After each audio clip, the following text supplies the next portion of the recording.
શહેરમાં છેલ્લા 2 મહિનાથી રિક્ષામાં બેઠેલા મુસાફરોના દાગીના ફેરવતી આંતરરાજ્ય ગેંગનો પર્દાફાશ થયો છે.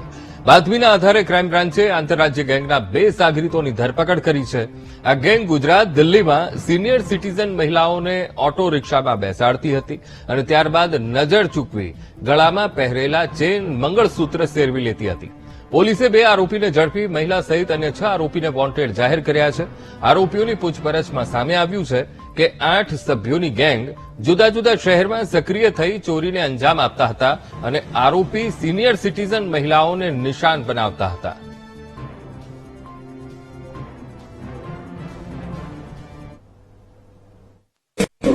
શંકરભાઈ નાયક જે અમદાવાદ ઉધવ રિંગ રોડ ઉપરના રહેવાસી છે એ અને બીજા રાજેશ દયારામ પરમાર જે ખેડા જિલ્લાના મહેમદાબાદના રહેવાસી છે એ બંને મળ્યા છે. તેમની પાસેથી 2 ચેન અને ગુનામાં વપરાતી રિક્ષા એમ ટોટલ 1,68,000 મુદ્દામાલ મળ્યો છે અને ટોટલ બરોડા શહેરમાં 11 ગુનાઓ તેઓએ કબૂલ્યા છે કે 11 લોકોને આ રીતે ટીમ બનાવી અને તેમની પાસેથી આ રીતે ચેન અને મંગળસૂત્ર લઈ લીધાની હકીકત પોલીસે કબૂલેલી છે. આ બંને આરોપીઓ ગુનાહિત ઇતિહાસ ઘણો મોટો ધરાવે છે.